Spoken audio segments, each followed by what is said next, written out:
እንግዲህ ዛሬ 6 በጣም አስፈላጊ የሆኑ መጽሐፍ ቅዱሳዊ ተግባቦትን በትዳር ህይወት ውስጥ ስንኖር እንዴት ነው እኔ ከሚስቴ ጋር ተግባብቼ የምኖረው የምቀጥለው?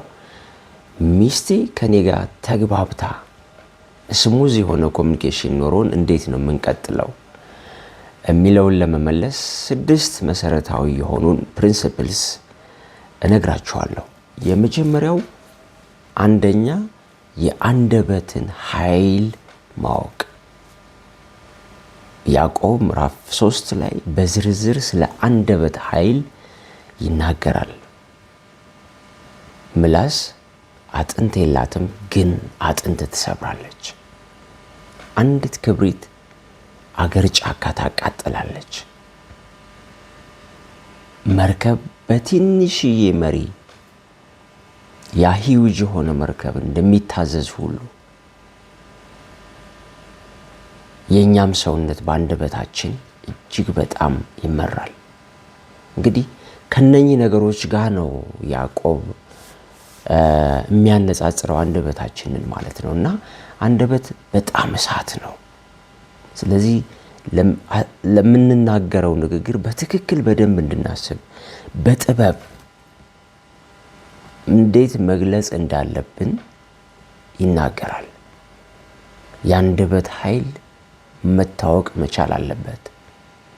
ዝም ብዬ እንደመጣልኝ ራንደምሊ ማውራት መናገር የለብኝም። ሚስቴን መውደድ አለብኝ። ሚስቴ እኔን ማክበር አለባት። ስለዚህ ለንግግራችን ጥንቃቄ መውሰድ መቻል አለብን። ሰውን ሊሰብር ስለሚችል አንደበት እሳት ነው፣ ያቃጥላል፣ ያወድማል፣ ይሰብራል። አንደበት በትክክል ያልተገራ አንደበት በጣም ከባድ ነው። በጥበብ የተገራ አንደበት ደግሞ ሕይወትን ይሰጣል። ሞትና ሕይወት በምላስ እጅ ነው ይላል መጽሐፍ። አያችሁ። ስለዚህ የአንደበት ኃይል በጣም መታሰብና መታወቅ አለበት። ይሄን ያክል ፓወርፉል ነው ከአንደበታችን የሚወጣው ቃል። ሰዎችን የሚያንጽ፣ ሰዎችን የሚመልስ፣ ሰዎችን የሚባርክ መሆን አለበት እንጂ ሰዎችን የሚሰብር የሚገድል መሆን የለበትም። ስለዚህ በጣም ቫልዩ መስጠት መቻል አለብን። አንደኛው ፕሪንሲፕል እሱ ስለሆነ ማለት ነው። ሁለተኛው በልባችን የሞላውን ነው አንደበታችን የሚናገረው። በማቴዎስ ወንጌል ምዕራፍ 12 ቁጥር 39 ላይ እንደሱ ይላል። በልባችን የሞላው ነገር በአንደበታችን ይገለጣል። ስለዚህ አንደበታችን ሲናገር ልባችን ውስጥ የሞላውን ነገር ነው ማለት ነው። ከየትም አምጥቶ አይደለም አንደበት። ስለዚህ በጎና መልካም ፍቅር የበዛበት ይቅር ባይ ልብ ካለን ልባችን ውስጥ ፍቅር፣ ይቅር ባይነት፣ በጎነት፣ ቸርነት፣ የዋህነት ከሞላው አንደበታችን እሱን ነው የሚያወጣው። ነገር ግን አንደበታችን ልባችን ውስጥ ያለው ልባችንን ክፋትና በቀል፣ ቂም አላደለ ስካር፣ እንደዚህ አይነት እግዚአብሔርን የማያከብር የማይወደውን እግዚአብሔር የማይወደውን ነገር ከሆነ ልባችን የያዘው የሞላው እሱን አውጥተን ለሰዎች መሰናከያ መሰበሪያ እናደርገዋለን። ስለዚህ መምረጥ አለብን። በጎ የሆነውን እንምረጥ፣ ደጉን እንምረጥ። እግዚአብሔር የሚከብርበትን፣ ፍቅር የበዛበትን፣ ደግነትና ቸርነት እሱ ልባችንን መሙላት መቻል አለበት። ሰዎች ከየትም አምጥተው አይደለም ሰዎችን የሚሳደቡት፣ ሰዎችን የሚንቁት፣ በትዕቢት የሚሞሉት፣ ምቀኛ የሆኑት፣ የሰውን እድገት የማይፈልጉት ልባቸው ውስጥ የሞላው እሱ ስለሆነ።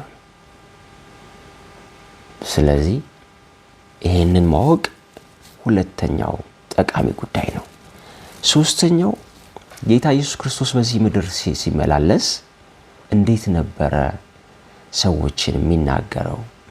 ከሰዎች ጋር እንዴት ነበር ኮሚኒኬት የሚያደርገው?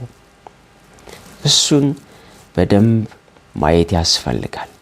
አራተኛው አሁንም ጌታችን መድኃኒታችን ኢየሱስ ክርስቶስ መምህራችን ነው አይደል? ስለዚህ እንዴት ነበረ ሰዎችን የሚያዳምጣቸው? የሚያዳምጥበት ሞቲቭና መንገድ ምን ይመስል ነበረ? እሱን ማወቅ ጥቅም አለው።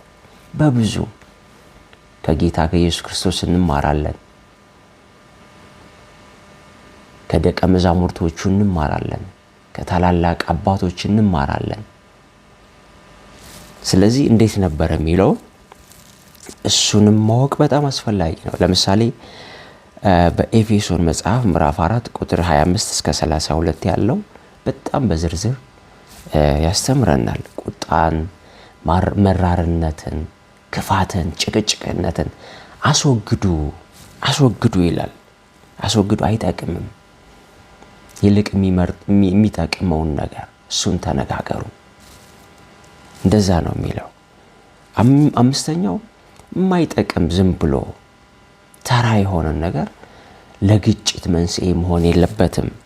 ሮሜ ምዕራፍ 12 ከቁጥር 9 እስከ 21 ያለው በጣም ሰፊ በጣም ዝርዝር የሆነ ነገር አለው። እሱን ማንበብ አላስፈላጊ ለሆኑ ጸቦች ማስወገጃ ይሆነናል ማለት ነው። ስድስተኛው እንግዲህ ግጭት በጋብቻ ህይወት በትዳር ህይወት ውስጥ የማይቀር ነው። እንዳይደንቃችሁ፣ እንዳትፈሩም እንዳትጨነቁ ያለ ነው። ስለዚህ ያለ ነው። መጋጨት ተፈጥሯዊ ነው። አንዱ እሱ ነው። ሁለተኛው ኃጢአት ነው። ሶስተኛው እንደ ኦፖርቹኒቲም ነው፣ እንደ እድልም ነው። ነገሮችን ለማስተካከል ይረዳል። እኛ ያላየናቸውን ነገሮች ፓርትነራችን እንዲያሳየን ይጠቅማል። በጥንቃቄ እንድንሄድ፣ አላግባብ የተሸከምናቸው ሸክሞች ካሉ እነሱን እንድንጥል እንደ እድልም ነው። ስለዚህ በዚህ መልክ ማየት መቻል አለብን እና መጽሐፍ ቅዱስ ምን ይላል ብለን ወደ መጽሐፍ ቅዱስ እንድናይ፣ ወደ እግዚአብሔር ቃል እንድናይ፣ ዞር እንድንል መንፈስ ቅዱስ እንዲረዳን፣ ስለዚህ እነኚህን ነገሮች ሁሉ እንድናይ ያስችለናል እና ስንፈታ፣ ግጭት ሲፈጠር እንግዲህ በጋብቻ ውስጥ ይህን ግጭት ለመፍታት ምን ማድረግ አለብን?